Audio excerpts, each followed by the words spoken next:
Hey, what's up you guys? Bloody Jacob here to bring you a video talking about one of Syfy's newer shows called Aftermath. And the show has aired 4 episodes already. They aired the 4th episode tonight, I believe, which is called Fever of the Bone. And this video is just going to be giving my sort of general thoughts on the show so far, based off of the first 4 episodes. My brother had told me about it and I decided to check it out. So the first episode is called RVL 6768. Then we had In Rat's Alley, then In Our Empty Rooms, and then, like I said, tonight's episode, Fever of the Bone. So far, I think it's an okay show. I definitely like it to an extent. I do enjoy it to an extent. I'm not nearly as captivated by it as I am by something like Van Helsing at the moment. But, I think Syfy's been doing better as a network. Z Nation, it's still quite something for what it is. And then they really impressed me with Van Helsing when that started, and that's still going really strong right now. And I think this is a decent add-on to their newer lineup, so sort of their new agenda for their content that they have on the channel, which I talked about before. How it seems like they're trying to have different big shows for each genre, really. And this one is sort of like a drama, sci-fi, horror, action type of thing.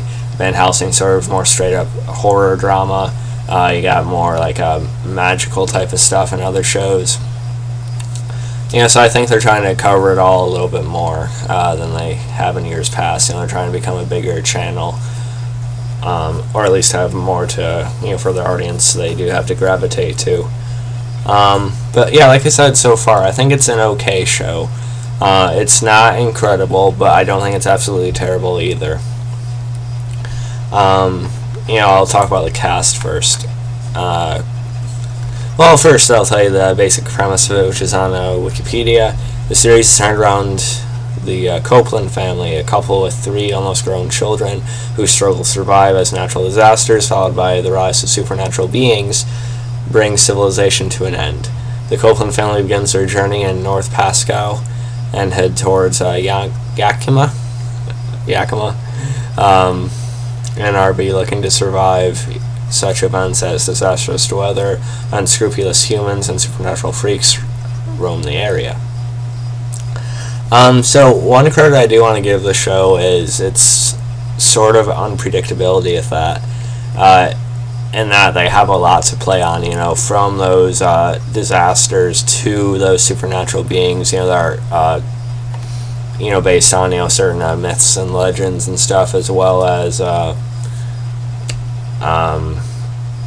those humans, they said that they're sort of frenzied, unscrupulous humans, they call them, but they're basically known as fever heads, as they call them. There's this virus or fever or something going around as part of it that's just causing everyone to be very aggressive and very hostile and such.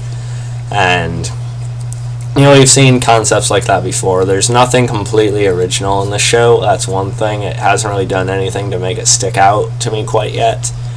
So everything in it we've seen in some form or fashion before in some sort of movies or shows at some point. Like the Feverheads in particular sort of remind me of like a concept in like The Crazies or something like that. And there are other movies besides that one that you could point to. And then you sort of have the randomness of these supernatural creatures, like demons possessing people, and then you have like a giant bird, dragon type of thing flying around somewhere. And then you have like these other, ancient like legends are coming to life and stuff like that. And we don't know why yet, you don't really have much info as to why any of this is happening, besides it being the apocalypse. And I'm sure it'll get to that to some extent at some point, but for now it's about this family roaming around in an RV, just trying to make ends meet and basically to survive. So like I said, I do like there is a bit of an unpredictability of it. Even if we have seen a lot of this stuff before, it's like all that jammed into one thing. So you don't know exactly what's gonna come up next. But at the same time, the way things play out, they are a little bit predictable though. But when they do happen, we don't always expect them. At least when it starts anyway, when a particular incident starts or something. Then we have like cities being destroyed. They thought they found a safe haven. Then we have this it's like meteor, like shooting star or something, just like crash into it and boom. So the story, it's okay. I can see how it could be entertaining going forward. Like I said, they have a lot jammed in there. They have a lot they could play on and stuff. Now the cast. You have Anne Heche as Karen Copeland. She's the mother. She is a former U.S. Air Force pilot. So she has her particular set of skills. I haven't seen any of her other work, but she's film credits include 6 Days, 7 Nights, Return to Paradise. I know what he did last summer. John Q, Volcano, and some TV shows like Men in Trees, Hun. And she made appearances in Quantico recently and the USA series Dig. I haven't really seen her in much, so I don't really want to judge her too harshly. But I think she's an okay actress. They wanted like an older woman who is like believable and kicking ass basically, and I think she's okay. I don't think she's the most compelling actress they could have chosen. Honestly, I think there are better options out there they could have went with. But it is what it is. Probably the better actor on the show is probably James Tupper as Joshua Copeland, who's the father. He's a world cultures professor, so he sort of has some background knowledge on what's going on. You always need someone like that in this type of story, right? And he can analyze the changing world, it says. Then we have like I said, he's probably the best actor on the show, although he's not really incredible himself. I think he's most capable of them so far, acting wise. Then we have Levi Meaden as Matt Copeland. He's the eldest son. He's decent with a gun. He's a former football player, and he's a decent actor for his age, I think. Then you have Julia Sarah Stone as Donna Copeland, who's a twin to Brianna. And she's decent. She's the smarter one of the two, as we're led to believe. Or at least very book smart anyway. But she's still trying to get a hold of everything like everyone else is. She's not bad. Then you have Taylor Hickson as Brianna, and she's sort of like the more rebellious one. She's had flings with boys and things like that.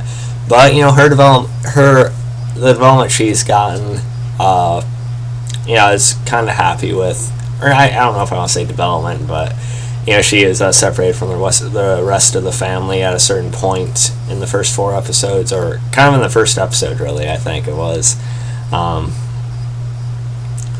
that's kind of like a trope in some of these things. Someone gets separated, then the others are out looking for them.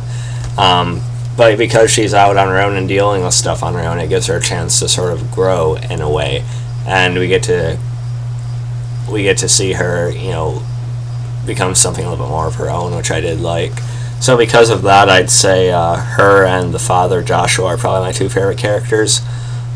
And Brianna recently ran into this religious group, and it seems like there's always something like that in these post-apocalyptic shows. Like some religious group that's off the rockers completely. Although this group was led by a guy possessed by a demon, so that kind of explains it. But it felt like familiar territory that's just been touched too much before. And then, of course, she has this boy that ends up liking her there, and he helps her out and stuff. So that part was a little bit too generic to me.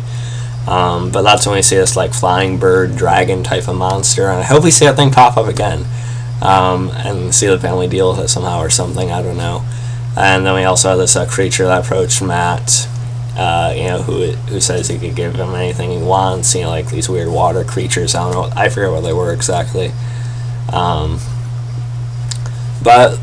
to me, the most the threat I enjoy most on the show is probably the fever heads, just because I like, excuse me, more like the straight up, they're not so much zombies, but sort of like, like just the infected people. I sort of like that, the feel to that threat more than, like these random creatures popping up and such. Although it's good to throw like a dragon in there or something once in a while, right? But, and some of the action with some of the fever heads can be kind of fun for what it is. Yeah, so how long has this video been going? Okay, but overall, I think it's an okay show so far. It's not excellent, it's not great, but I don't think it's completely terrible either. There is some okay acting in it. Certain parts of it can be a fun watch, but it does fall into some familiar tropes and too many familiar territories. I'm waiting for something to set it apart.